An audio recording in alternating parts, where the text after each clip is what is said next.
Hi everyone, welcome to Everything Dog Training with me, John McGuigan, Glasgow dog trainer and behaviour consultant. Sorry it's been a while since we've had a podcast. I've taken a few weeks off, which I will update you in the next episodes, but I wanted to get this episode out to you just so that we were getting another episode out, and then I'll have a chat a little bit about what's been going on with me and give you my thoughts on a few things. So we're with Elle Williams today, who is a certified professional dog trainer, knowledge assessed, so that's CPDTKA, a fear-free certified trainer and the founder of Give a Sit Dog Training in Southern California. Although Elle is a relatively new trainer, she's taking great pride in the education and experience she crammed into 5 years of dog and human training. Her training methods are strictly reward-based with a strong emphasis on welfare, communication and the feeling of safety. She equally considers the human clients need to be heard, understood and rewarded for the efforts that they put in. Reactivity is her passion, admittedly an obsession, and with the rise of social media becoming the go-to source for advice on how to train a reactive dog, Elle has joined in with many other positive reinforcement-based trainers with her comedic style approach to exposing the pitfalls of inhumane training methods and tools while advocating for the effective use of science-based dog training. So that's who we're talking to today. Just briefly before we go on, we have the Connected Canine Challenge starting on the 1st of January 2025, and listeners to the podcast using the discount code POD15 get 15% off that. So it's not expensive to start with. It's £19.97, which works out around $26, I think, US, and around $43 Australian. You can stick that into your converter online to find the rate if you are not in one of those countries. So it'll work out about, about €24, I think, if you're in Ireland or other places in Europe. So it's 15 days, you get a new challenge every day, and it's just 15 short lessons to get you to observe your own and your dog's behaviour and how they relate to each other to increase your connection with your dog. Super fun. We've got lots of people signed up to it so far, so it starts 1st of January. The discount code POD15, you'll get 15% off that low price anyway, and I'll stick the link in the show notes, and I'll also put Elle's links to Give a Sit Dog Training in the show notes so that we can catch up with her as well. So enjoy, and I'll catch you for an update on what's been going on with me in the next episode. Much love to you all. Well, massive thanks for taking time out of your schedule this morning, Elle. Tell us a couple of things. Where are you in the world? To start with, where are you located?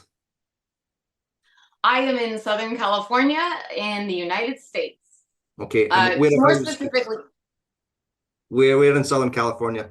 Yeah, I'm actually in a little town called Canyon Lake, but in the big picture, it's Riverside County, so pretty close to LA. That's a good landmark for people. Yeah, nice. And before we're going to talk about aggression and activity, so tell us a little bit about how you get into dog training. I think that my story a lot of dog trainers can relate to, but sweet and short to the point, I adopted a dog, and turns out she was reactive, and I didn't know what to do. I ended up seeking out a trainer, and I got lucky enough that the first trainer that I hired was a certified professional dog trainer who used positive reinforcement methods. I saw the difference it made in my dog, and I thought, this is beyond interesting. I want to know more than just my dog, and how can I help others? I'd always loved animals, but in this case, it was just like almost an obsession to learn. So yeah, nice. Why not? Yeah, why not make it a career? What did you do beforehand? I was a kennel tech at a daycare / overnight boarding. So okay. I had some experience with dogs, but it was more on the side of like caring for dogs, husbandry. Yeah. Yeah. Who did you do your education with? Who have you learned from? So I got my certifications through the CCPDT, which meant I had to do a lot of homeschooling. I had to do a apprenticeship with a mentor And then I had to collect 300 hours training people and their dogs. Okay. But through that, the education continued with Fear-Free, fearfreepet.com, where I got certified for that. And I'm currently studying up for becoming a behavior consultant with the CCPDT. Oh, nice. Cool, cool. Yeah. Do you prefer doing behavior cases versus, and I mean, I know that the lines started to blur, but is your preference towards behavior or more for kind of training in quotes? I would say behavior. Yeah. It's the most, well, it's every case is interesting, but I like a challenge. It's fun to do the obedience puppy prep. By the way, I'm not a fan of obedience, but everyone here in the States, that's how they That's what they think of call training. Yeah, I'd rather say life skills. Yeah. And really, there's such importance to it because you can avoid all the behavior, well, a lot of the behavior cases could have avoided it if they had gotten a proper education early on. So I think that there's a huge importance in doing, you know, puppy prep and life skills. But for me, love me the behavior cases. Yeah, nice. So we're talking before we started about, we're going to kind of talk about broadly aggression and reactivity. So we tend to have those as kind of distinct categories. So why do you think that we have those distinct categories, and what's the difference between the two of them? That's a great question. Well, I think that, let me go back one step. I think that the reason the professionals need the categories is for the obvious, like, understanding of the individual dog. Where are the specific triggers? Where is the dog coming from? We need to have ways of organizing it. But I also think it's important for the owners to understand that there are differences and there are like subcategories, because reactivity can so often be mislabeled as a quote unquote aggressive dog. Yeah. And I think that for the general public to see a difference is important, because the way the owners feel about, you know, the embarrassment or the frustration, on top of that, they're thinking, now everyone thinks my dog wants to kill them. Yeah. And that's deeply impactful on how an owner feels about their dog. So, the differences that yeah. So there's a slight lag. It's just because of the bandwidth. So just in case we're talking over the top of each other, we'll muddle through it. What do you see? How would you then define reactivity versus aggression? How do you categorize it when you're working with it? So I love a simple definition for reactivity, because I think that, and I took like a whole, like, almost 2-hour long lecture about defining it. It was a great lecture, but we do not need to complicate something, especially since our job is to be the translator. So my definition, I like this simple idea that reactivity is a dog that has big emotional responses to either a trigger or triggers. And so, sorry, my dog is about to get tangled up here. Hey, baby. Well, that's okay. Good girl.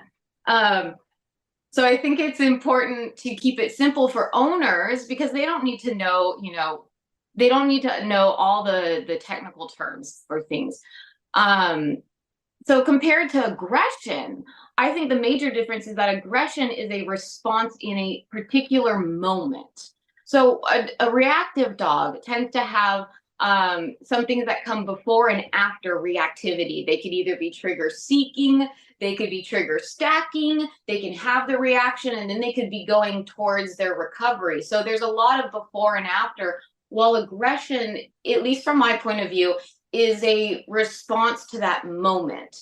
And it's a response that I don't believe defines a dog's personality in any way. I think reactive dogs can be defined as reactive because they're kind of, and again, this is individual cases, but they can have like kind of a general phobia of something that's unknowing coming around the corner at any moment of their life. That's a more extreme case, but I'm talking here about the dog that is reactive to noises in the house, but also reactive to dogs on the street.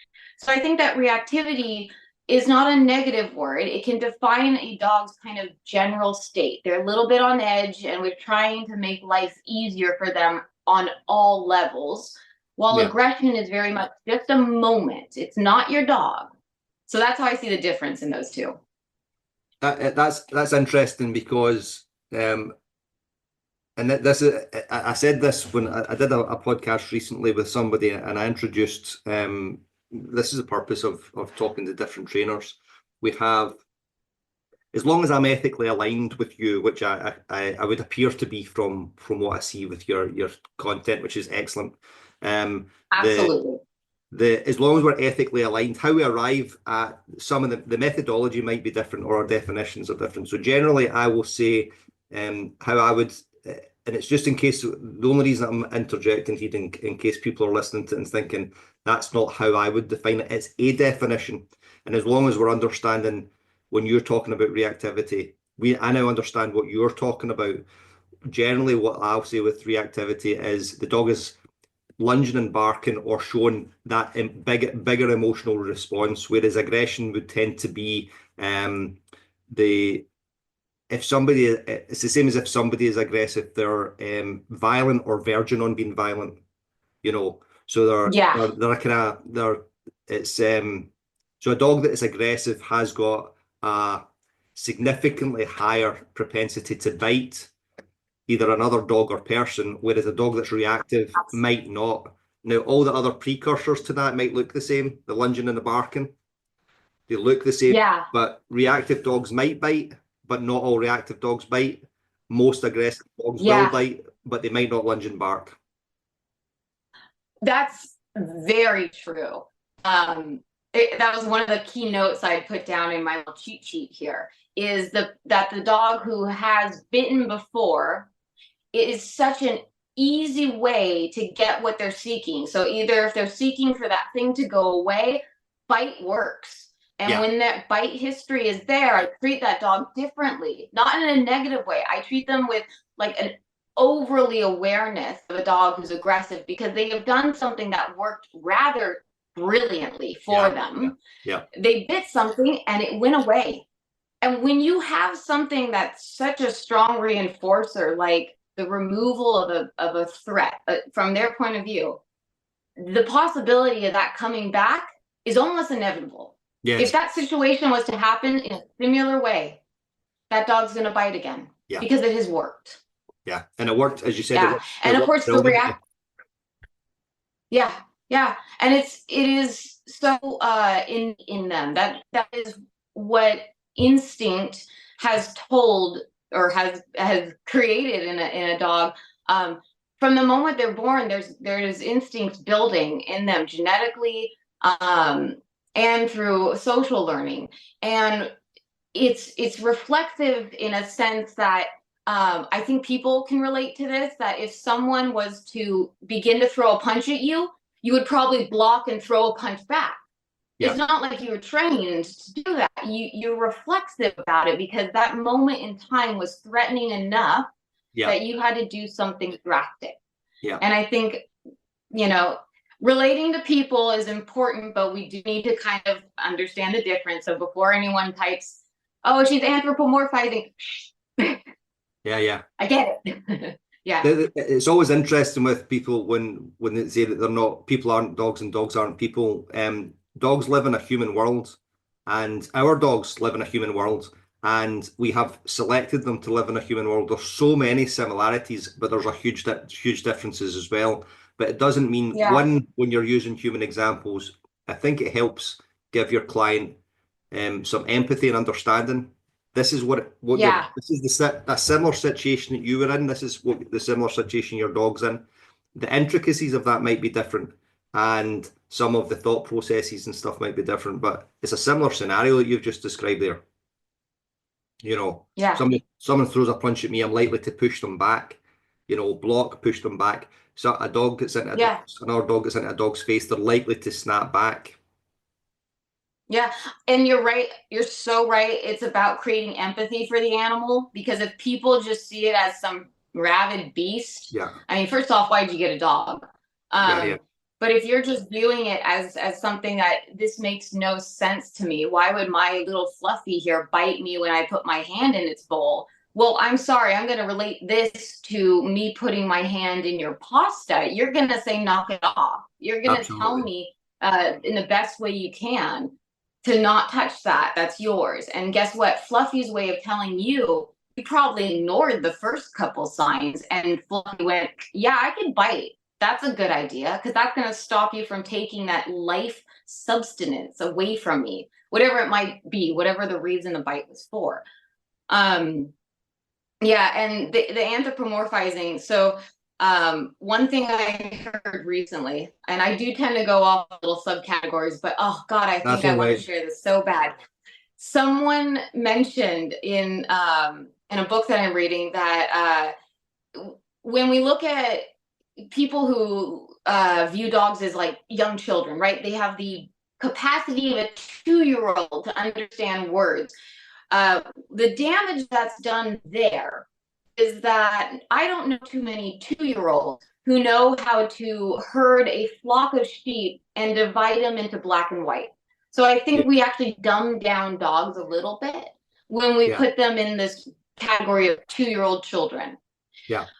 When we do need to relate to them, I think it has to do with the emotions that, as of now, we understand we share with dogs. I think that the emotion of fear needs to be empathized with. So if a person can understand fear, which I hope they can, then I'm more likely to get through to them why their reactive dog is not going to stop barking and lunging if you, let's say, pull up on a prong. Right. So that's a way to empathize. Yeah, I could see how hurting and causing more distress wouldn't help a person who's in fear. So maybe I won't cause distress to my dog who's in a moment of fear. Yeah. Yeah. Yeah. Absolutely. And what's interesting about that is when you're saying there we go off on tangents, that's the glory of having a conversation, isn't it? Yeah. The when you've got it's these I'm just back from Australia. I did some workshops out there, and we had one of the things that they'll do instead of if you were asking your dog to lie down, what verbal cue would you use? Well, in America, we'd probably say down, but I've heard Right. a lot of people say lay down, right? Right. Okay. So that's the same here. So we would say lie down or down, right, in the UK. Yeah. In Australia, that's the fourth or fifth time I've been to Australia, I think, to do some work. And they say drop, right? So that's the word that they'll use. Oh. They either say they put the dog in a drop or they ask the dog to drop, right? Now, it may have come from because they've got big, the Kelpies are their kind of collies. They use Kelpies a lot. And it may come from sheep farming. Who knows, right? But it's so pervasive in their dog training culture that every single person that I have spoken to at one of these workshops or seminars, they use that term. And I wonder who started that. So why is it drop in Australia and why is it lie down or lay down in the UK or the US or down, right? So when you've got there about that 2-year-old, somebody, so there's accuracies, and I've heard up to a 7-year-old as well, child, the dog has got the same cognitive abilities in some respects, but not all, because their brain's not the same and they're genetically not the same because they're on all fours, can't verbally talk or communicate, whereas we can. So when we take these things like when you, just as you were saying there, it becomes damaging when we say they've got the emotional, or sorry, the intellectual capacity of a 2-year-old. That now informs people's entire understanding moving forward, and it's not always helpful, is it? No. It is and it isn't. Like, it is Yeah. helpful for people to have some broadness understanding wise, but gosh, isn't that everything in dog training? It one way or the other, it can't be both, but also they are both at the same time. Mhm. And the first thing I think of is, how many times has a client been like, well, the dog fight happened out of nowhere, but they were wagging their tails, and you're like, well, a wagging tail isn't a happy tail, but sometimes it's a happy tail and there has to be more movement in it. But sometimes if it's too fast, it's a dog who's predatory. And my goodness, everything has like an exact flip side to it in dog training. Yeah, where absolutely. it could be one way, but it could also be the other.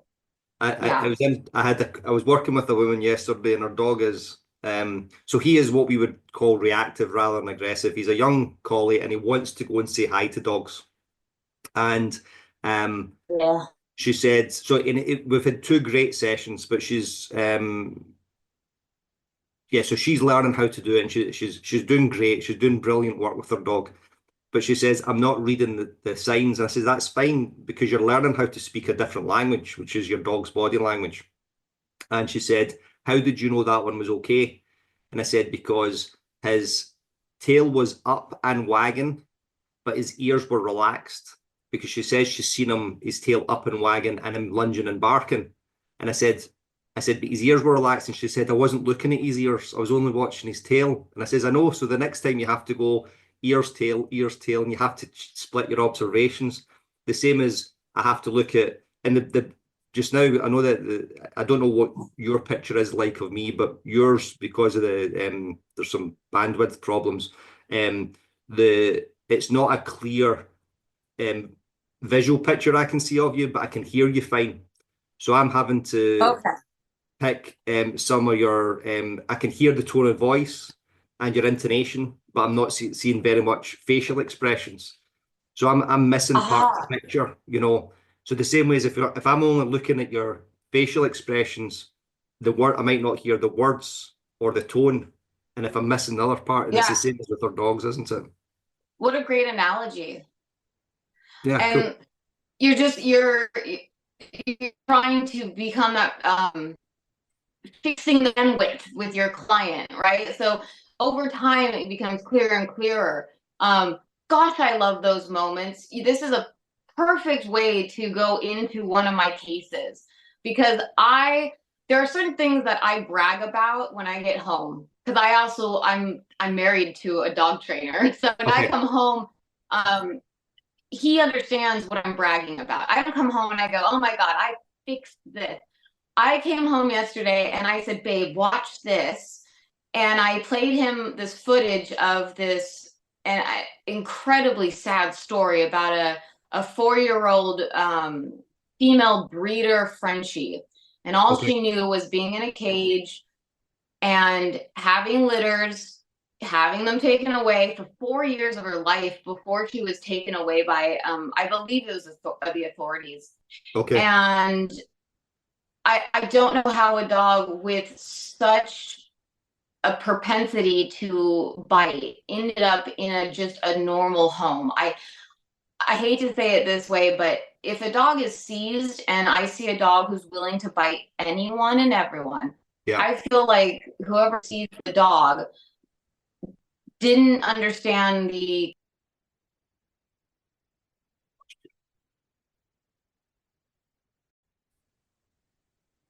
Okay, so apologies about that. We're having a little bit of tech difficulties, which is always well, often happens, especially because the distance is so big. So you were saying there that the Frenchie that you're working with who's had this bite history of everybody all the time, everybody and anybody, Yeah. and then you'd said about rehoming that dog and the person who was making those decisions. So that's where you were. That's where you were Yeah.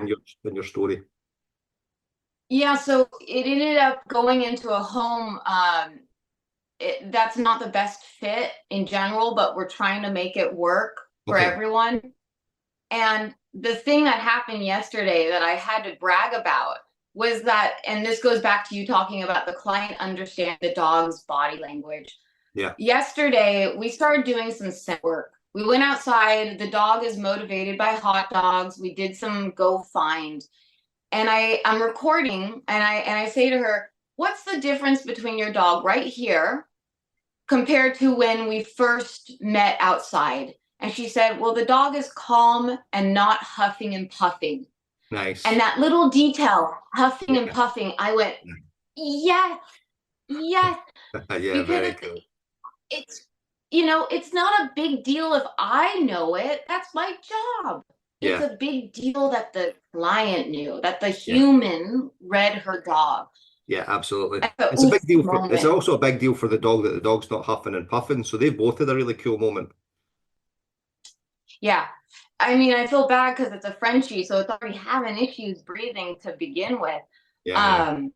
It was just, it was a total transformation from a dog that saw me and went, although I'm not over threshold, right? She saw me and she starts going, and I look at that and I go, okay, you know, like, so it's only second session in person. There's a lot more to be done, but to see a dog who has such a history, an entire life of mistrust, Yeah. be able to come back to baseline in a Yeah. matter of 20 minutes because it could smell, because Yeah. it could stop and smell the grass and hot dogs. Yeah. Very cool. Those are the great moments. Yeah, absolutely. Yeah. So yeah, on you go. Yeah. I was gonna say, since we're already talking about her, I'm really excited because cases to me, people can either say, hey, that sounds just like my dog, but they can also trust more. At least I feel like when I listen to stories, not just stories, but like, you know, anything to do with science, it's great that you have a paper published, but I like to hear about the cases. Yeah. So hopefully the audience also does. So her name is Cardi. She's a 4-year-old Frenchie, which means about half of her expected lifespan has been stuck in a cage in a home with only a female, from what we know. And when she was free of this, she found it incredibly hard to trust anything and anyone, and found right off the bat that biting works. And I have a feeling that she probably bit the breeder as well. Sure. And it did work, and that became her default. And the scary part is that she went into a home that had kids. So whenever I come into a home with kids and any form of reactive or aggression, even if it's reactivity, because I can see where reactivity could mold into an aggressive moment. Yeah. The first thing I say with kids in the home is I say, you're going to go out, you're going to get yourself a baby gate, you're going to get some fences, you're going to get all the management tools you can find, because a toddler and a dog with a propensity to be aggressive is just the worst combo. Sure. Absolutely. And so one of the things that's amazing about working with both reactive and dogs who have had aggressive responses is that management and medical can be addressed right off the bat. Yeah. So immediately a trainer can look at a situation, evaluate or hold a consultation, and immediately go, in your home, you're going to need to baby gate this area. You're going to need to provide safe places for the dog. You're going to need to make sure that there's exit points. And then, of course, the next thing I say is you're going to go to a vet. Yeah. And that's what she did. Why is going to the vet important? So for anyone who doesn't know, medical and behavioral are like two peas in a pod. Yeah. So we need to make sure that a dog is looked at for any underlying pain or discomfort that is caused by a medical ailment. That way we can either rule out that the medical is not the cause of the behavior and we can move forward with behavior training, or there is a medical problem, we need to address that first before training, evaluate after the medical problem is treated, or if it's ongoing, we need to monitor. So if we've got a dog with generalized anxiety and they're put on Prozac, we need to make sure that there's going to be this 8-week period where the dog is beginning to maybe show signs that life is easier to handle. And we need to check in and see the progress of the dog. So with the medical, obviously that's something that they can call and make an appointment right away. The other thing that I think a trainer should be pretty well versed in is what they need to ask their vet.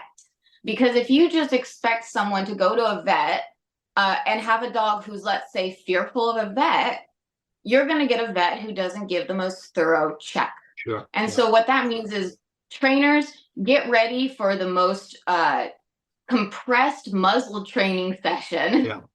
You know, I'm a big basket muzzle fan, but in a medical setting, they're probably going to be using a cloth muzzle. Yeah. And all we're going to teach the person is how to lure the dog into that cloth muzzle. That is all we're going to teach them. And it doesn't have to happen with us and the dog. It can happen, like, I keep a stuffed dog in my car, a fake one, a teddy bear. Yeah, yeah. And I can, you know, I can show on that dog. And then I can hand off the fake dog to my client and they can practice. And that way, when their dog is in a good place, let's say the trainer leaves and now the dog's more comfortable, they can do some very compressed muzzle training work. That way, when they get to the appointment, the vet will feel more comfortable giving the dog the thorough check that it deserves. Yeah. And there's a few things there as well. So it's not just the behavioral meds, it's so if your dog's got, you know, it's the same as with us. When we're ill, our mood is generally worse than it is normally. And if your mood's worse, your behavior will be worse. So it could be your dog's in pain, there could be gut issues. So all of these underlying things that are just making your dog feel kind of ill at ease generally.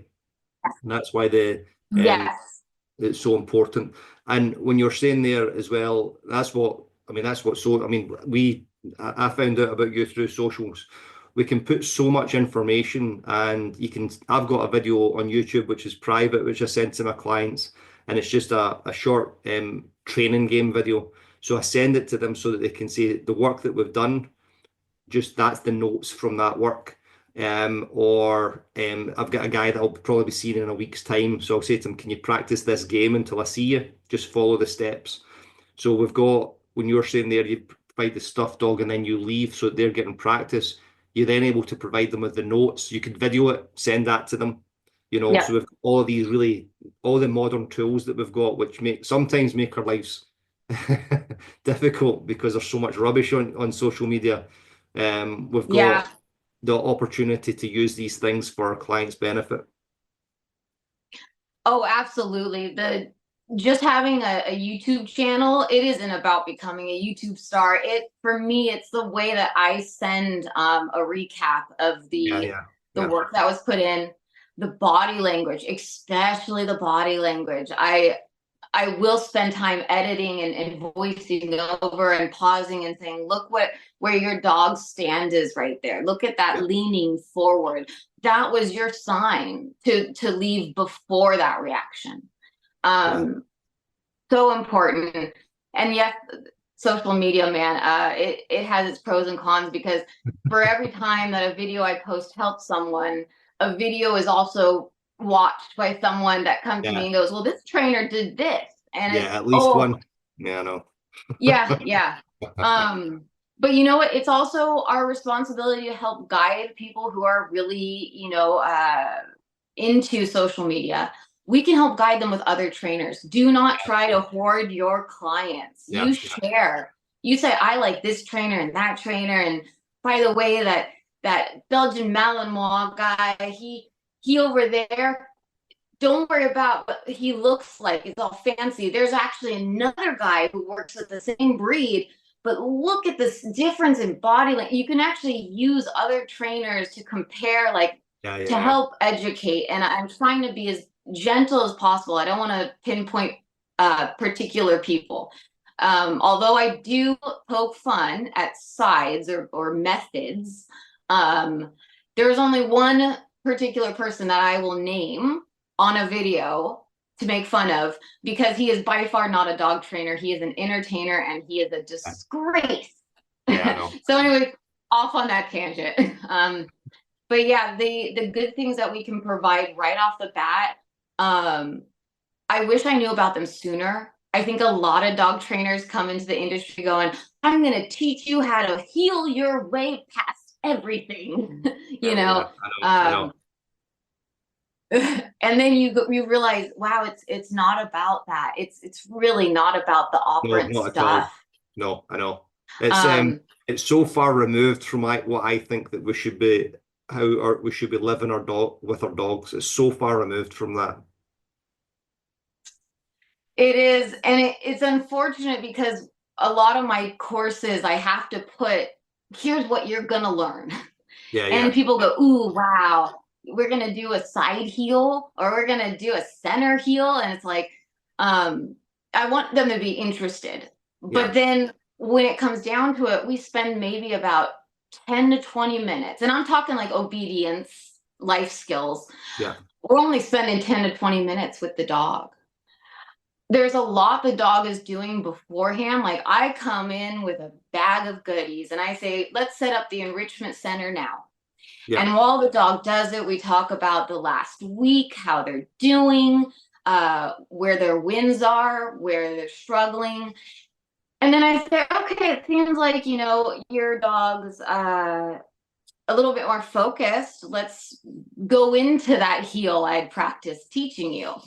So So when those are some good setups. you bring in that what did you call it? Enrichment center? Yeah, Right. So you bring in I that. bring up. You've got all that good stuff. So you've got your snuffle mats and puzzle toys and all those things. What's the Yep. benefit for the dog and the human for starting your session like that? Or if somebody was looking to take some ideas from listening to this of what they can do with their dog. So you said, so you got there, you do that, you debrief the last week with them, and then you've got a dog that is more settled. So talk a little bit about the benefit of the debrief for the human and using those activities to get the dog settled. And I know I've set you up a lot there because I just repeated what you said, but Oh, it's all good. what's the benefit there for the dog and the person? So the benefit is that for a good majority of my clients, they come to me in an age range that are dogs who are like teenagers. And if teenagers, I don't know about you, when we would go to school at 8 a.m. in the morning and sit down and we were forced to learn about history. And I remember being so bored. I made my own enrichment center. It was my paper and I doodle. Yeah. And what happened was my doodling happened while I was supposed to be learning. So I didn't learn, but I doodled. And then my next class, I'd do better. So I set aside the scuffle mats, the go find, the toys that they have to work through and think about, dependent on the dog too. So this is something I actually ask a lot about. Where are your dog's strong suits? Do you want to try certain things? Or maybe I'll be, I don't know, a little bit cocky and say, you have a poodle, so we're going to set him up with some brain games because they're smart, Yeah, yeah. We'll set the dog up with something that can get that initial built up energy, because that energy is sporadic and it's very hard to work with a dog who's doing one thing, then another, jumping, biting, nippy, whatever the behavior might be. You're not going to sit your dog out of that behavior. It's going to get more frustrated. So by setting up these little enrichment centers, I get a moment to talk to people. The dog gets a moment to kind of flush out some of that energy that just will not go anywhere else but into what a dog does best. The kind of energy that the dog is saying, please, mom, let me smell things. Please, mom, let me dig things. That energy is out, and we can now work on things that humans want you to know. And what happens is people see the change, and it inspires them to set up those enrichment things before going to the vet's office. It inspires them to set up that enrichment thing before they leave for work. So what they do is they start applying it. They go, wow, that really helped before, we did the quote unquote boring stuff with the trainer. Maybe we could use this elsewhere. And that's where it helps the client. And it also helps because they don't have to buy a bunch of stuff ahead of time. They get to watch and go, wow, my dog really, really loves scuffle mats. Yeah, yeah. And then the next week, I get there and they're like, we bought 5 scuffle mats and the dog loves them all. And nice. So they don't have to waste any money going through, well, maybe this toy, maybe that toy.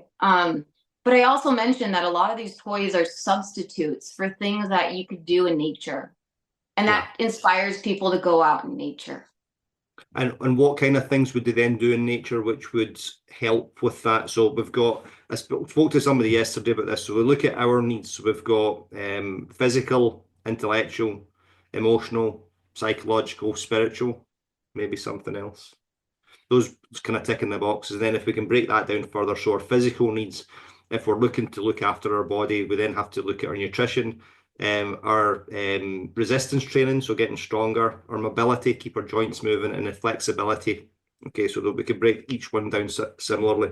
So with our dogs are kind of similar. We've got their emotional needs, mental needs, and physical needs.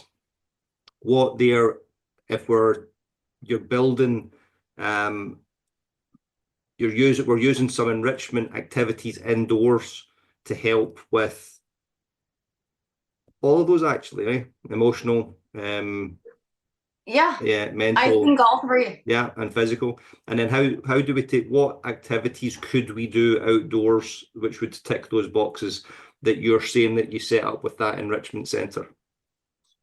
So the first most obvious to me is the scuffle mat, because the one that I bring in, it just looks like a bunch of grass, just felt grass. And I tell people, I say, you don't need to buy this one. You have a front yard, right?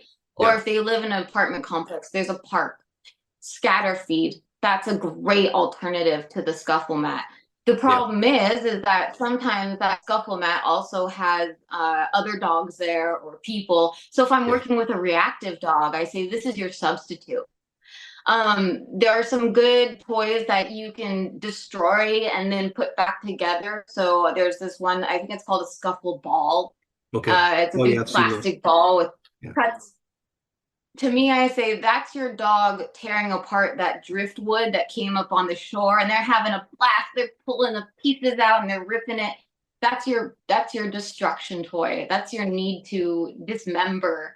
Let's see. The puzzle toy is the brain game. So that's the dog. Like when I think of terriers, I think of them going, I'm going to figure out how to problem solve my way into getting that badger out of a hole.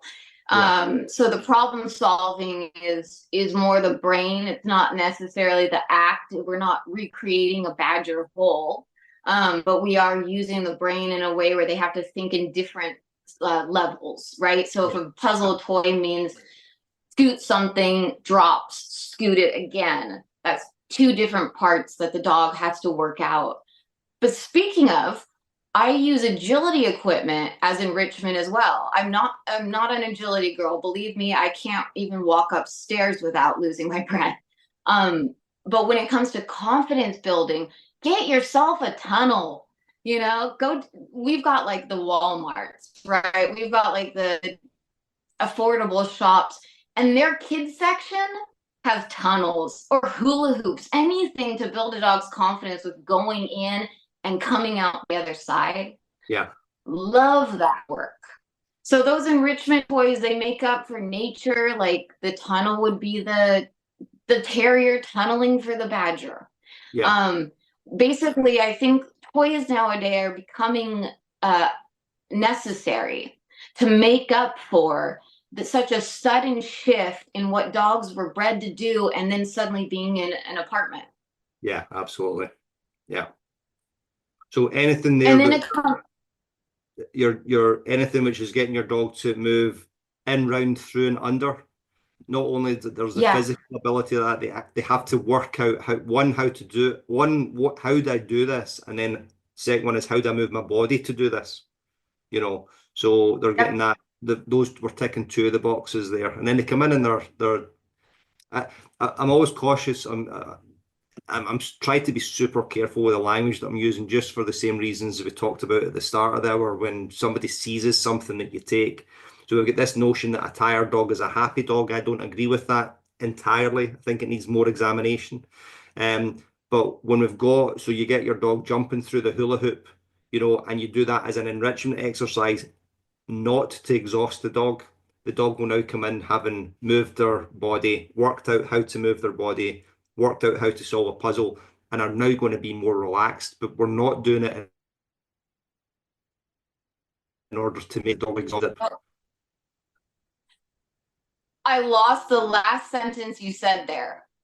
Yeah. So I was But saying there I've that, got the gist. yeah, we're doing these activities so that we tick all the boxes in the dog's enrichment, in Yeah. their life, and the dog then naturally settles because we've ticked all the boxes. Yeah. Yeah. I want to elaborate on one thing that you said there, which is the tired dog. The best way I can put it, and I'm going to use another case. I just graduated the world's bounciest mini Australian Shepherd. Oh my Okay. gosh. Nice. The dog bounces like Tigger. Yeah. The dad is he used to do marathons, and so he would do the triathlons, and he Okay. wants to get the dog going on a bike, and he wants him running by his side. And I said, well, first off, he's way too young. I think he's only about 3 months. Okay. And I That's told right. him, I said, don't expect a half hour on a bike to make up for the 8 to 10 hour day that he was bred to stop, stalk, chase, stop, stalk, chase. And I said, what the difference is he did 8 hours of intense work, stopping, Yeah. thinking, intense Yeah. work, stopping, thinking. So when people go, I'm going to put together this 2 hour session of just physical exercise and there's no stopping and thinking. Yeah. Yeah. Well, congratulations, your dog's going to run a marathon, but they're going to want to run another marathon and then another one. Absolutely. We have to tire out the brain to have the actual tired, happy dog. The brain has to go, I did it. I fulfilled something that was necessary in my life to be the tired, happy dog. It's interesting you saying that, because so I've had Sonny now for nearly 2 weeks, and so he's been in kennels for so he was in the SPCA since July, and he's 2.5 years old, and I'm having to go through a whole bunch of stuff with him, and one of the things is just as you were saying there. So he's a Staffy cross. He's got all the physical needs, but I'm building that stopping into it. And I'm doing it. So we've got a secure garden across from where I live, and I take him there. So we've got physical activity. Now I'm saying to him, can you stop and think to keep your feet in the ground and not jump on me while we're playing? And building this in, and since I've had him, I've only done 3 short sessions of about 15 or 20 minutes with this. See, when I come back in, he is burst, because I've actually had to ask him to stop and think about what he's doing. It's not just, I could throw the ball for him for half an hour and he would probably collapse in a heap, but he'd be up in 20 minutes wanting to go again, So it's getting him it's getting him to think, it's like when you go to a conference and you come in after a 3-day conference and your head is bursting because of the new information that you've had. Oh my God, do I know that? Yeah. Yeah. Okay, so yeah. on you go. Oh, I was gonna say I went to a 3-day conference. I had to sleep for 2 days afterwards. I was so done. Yeah. So with all the stuff about enrichment, right? So one of the things that we can look at with let's go back to Cardi, was she was deprived of enrichment. And I'm not saying the deprivation of enrichment would have caused aggressive behavior, but it sure as heck made it easier for her to feel even more fear. So the reason I say that is because when we give our dogs enrichment, we build their confidence. And so Cardi came out of her situation with no confidence. So when we do these little enrichment games, there is a bigger purpose. We're also helping build up your dog to have this sense of resilience where they can problem solve, because an aggressive response is problem solving, but it's because there was only one solution. And so with Cardi, I did get to see her really think things out when we did progress to more behavioral training. So after the sniff session, we actually worked on using me as a person walking towards her. And the difference was so clear, because she was stopping to think about it. She was also redirecting onto her mom, which is great. I don't want that to be the final result in a case, because here's where we teeter on reactivity. The reactivity is there as well. So she tries the next best thing, or actually she tries the first thing, which is barking and lunging to get people to go away. Yeah. And of course they don't, because you're on a street, Yeah, so you're on the street, you're walking a dog. They keep coming towards you, even if you pull off to the side. And believe me, I told her about the emergency U-turn right from the get-go. I said, with Cardi, you don't even make it where she feels uncomfortable for that person to come towards her, because all she's learning is that scary things are going to come towards her. Yeah. So you U-turn. You're going to practice it with me. You're going to practice with a person who knows her boundaries, where her limitations are. And I was walking by her closer than I walk by people on the street. I like my personal space. And I got to a point where I'm walking right next to this dog. I don't want to say that it's a cure-all, that this one sniff session taught this dog to trust the world. But what I can say is that these are the tools that we build up the experiences with.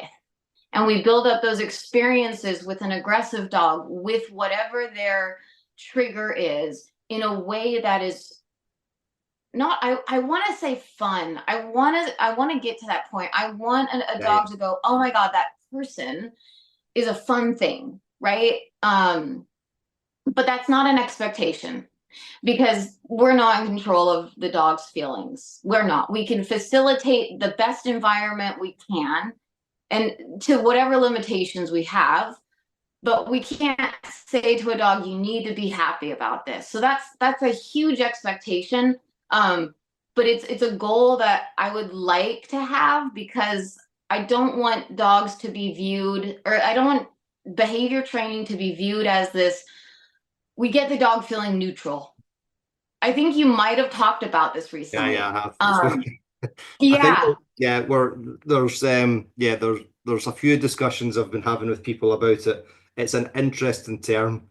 Yeah, I It's would agree unrealistic. yeah, I think so. Yeah, I think we're both. I think everybody that's talking about it is saying the right things. It's just the word that they're using, which I think is, So this is not a neutral conversation. Hopefully, the two of us are enjoying ourselves, right?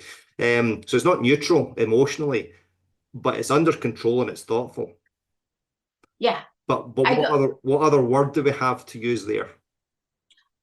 It's a good word to use with clients, and I'll tell you why. They don't need to bicker about the nuances of a term. They understand that their dog appears neutral. Yeah. And that's a lot better than a dog who's appearing aggressive. Yeah, absolutely. Or is aggressive. So it's a good word with the general public, or maybe clients, because we actually view a lot of our thoughts out to the general public on Facebook and social media. But the idea of neutral isn't realistic, because dogs have feelings. They have feelings. Yeah. Neutral is almost the lack of. It's rather bland. Yeah, absolutely. It's not one, it's not the other. Yeah. Yeah. Would you want a neutral life? No, absolutely not. Yeah, so it's also nice to know that they don't have neutrality, or that neutrality might not be the right thing to aim for, because I also think it's a lot easier to explain a dog having fun. So the dog sees a person and they go, oh, great, we're going to go, chase the ball. And what I mean by chase the ball is, like, you have the ball on the little handle, right? Because I work with a lot of dogs that also get excited and they need kind of an outlet, and they go, oh, I want to get that ball because there's a person. I think that's an idea that an owner can think about, which is, I want my dog to feel something happy about this once trigger. At the same time, the aggression case, for instance, she's battling this back and forth. So we only get these little moments where she's comfortable, She trigger stacks a lot. So she's both got the tendency to be aggressive, but also she is reactive. But that's And nice though, when you're saying there that you're having, so you said there she only has these moments where she is not, but that's the door cracking open a tiny bit, yeah, which we can then try and yeah. put our foot in and see if we can get that little open a little bit more. So it's just all you need. Yes, and the person needs to see that so badly because it Yeah, gives them hope. yeah. There's a Uh, Glasgow expression for that, which I'll not not use. So people who are listening from Glasgow will know what I'm talking about. I'll tell you afterwards, right? So it's a measurement, which is what you're describing, that we use as a colloquialism to describe that tiny gap, and it's all you need. It's just all you need in yeah, order to start moving it. and the person who doesn't recognize it, that's where that video footage comes into Yeah, play. Like, absolutely. look at this moment. Look at that moment.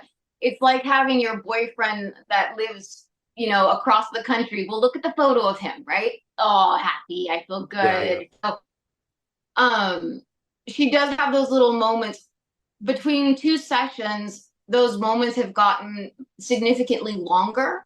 And so Lovely. now we have comparison. And so the Yeah, person not only feels hope, but they also see change. yeah. Um, and when the moment does transition, so for this particular moment, a dog walked by.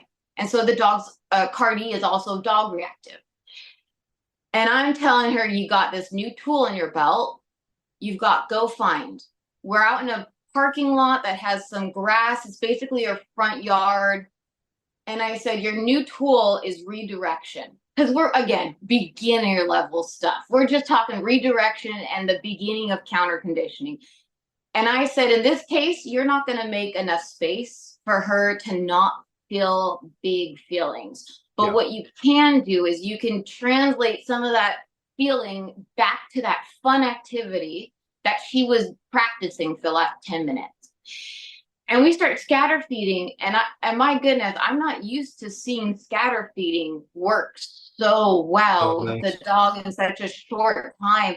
This dog loves it. This was the dog who wants to bite when she feels aggressive. She wants to go in for the bite because she knows it works. If she was off that lead, she would bite that dog. If she was off the lead, she would bite me. And she goes into this frenzy of scatter feeding. And I'm looking at the person right after the dog passes, and I go, do you know what you just did there? You did this. You just avoided the big feelings becoming so powerful that nothing else in the world matters. You stopped it at that one moment and you transitioned it towards, gosh forbid I say hot dogs, Yeah. Oh, the hot dog word. Hot dogs. And then I stopped for a minute. I said, do you see what she's still doing? She's like, yeah, she already found all the hot dogs. And I said, exactly. She's going back to smelling. It Yeah. feels good. It's something to hold on to. Yeah. And for a dog that never had anything, to have the power to smell grass, Yeah. that's amazing. It's awesome, isn't it? Oh, And then we beautiful. build. It's always lovely. There's a couple of things there that when we talked about this throughout our, you've got the enrichment allows the dog to start tapping into I always say we want to get the dog in their thinking brain, not their reacting brain, Mm-hmm. So when they start thinking about stuff, they then go, I might have another choice here, which is then sniffing the ground versus doing that. But we have to teach them there's another choice available. And now when we've got that she's searching for the ground for those foods, she might then go, oh, there was a deer here last night, or a fox, or a squirrel, Yes. or a dog. And then Oh, she doesn't, it's now not she's then getting a different experience with that dog walking past while she's smelling another dog or squirrel or, that it's really cool. It's really lovely. Were you at that training session? Because that's exactly what I told the owner. I said, she right now is understanding something about the world Yeah, through her nose. that's I said, beautiful. because she stopped and got really interested in the smell. So she started doing circles, like, oh. She even kind of potted it a little bit to bring up more scent. And I said, she could be meeting a dog for the first time right now. She could be meeting a person through the scent of their shoes. She is meeting the world right now. That is huge. And it's not the most glorious visual moment, but I have a lot of this on video, and I look back at those moments, and it gives me hope as a trainer, because absolutely, man, you sounds need awesome. it. Yeah. Okay, so we're just going to anything else that you want to say before we finish up? I do. First off, thank you so much for having me. Oh, you're more than welcome. Great conversation. I love that it went into enrichment, because it's so important for dogs that are going through big emotions. But I do want to end with my new little favorite saying, which is that if anyone here is in the process of training their reactive dog, I want you to embrace that this is not going to have a result, that there is not this clear defined end, that it is very much a path. Yeah. Because if we set ourselves up for this clear ending where our reactive dog is done and no longer ever gonna ever feel these big feelings, you're going to feel like a failure. But if you look at it like a path, each step forward is gonna feel so much like success that you're gonna forget how hard it was in the beginning and how easy it is to help not only your dog, but you navigate the world around you. Perfect. So thank you so much for having me. No, you're very welcome. I've loved it. It's been a really good conversation, so thank you. And where can people find your content? I'll put it all in the show notes, but where's your stuff? Oh, absolutely. So I'm on Facebook, Give It a Sit Dog Training. Don't want to say that one too fast. Nice. I'm on Instagram, Give a Sit Dog Training. And I actually just started up a Blue Sky account. So those are the 3 platforms. What is Blue Sky? I've heard that, but I've not looked at it yet. Yeah, it's it's supposed to be like the replacement for Twitter. Okay. Because Twitter is becoming so hard to navigate. So it's a simplified Twitter that or X, I guess it's called now. And right now it's so brand new. I think there's only 10 trainers on there. Oh, cool. Okay, I'll have that. Look at that. Yeah. Cool. Awesome. Thank you, Elle. Okay. My pleasure. I've really enjoyed it. So thank you. Thanks for donating your time to people as well and your knowledge. Thank you so much. You're welcome.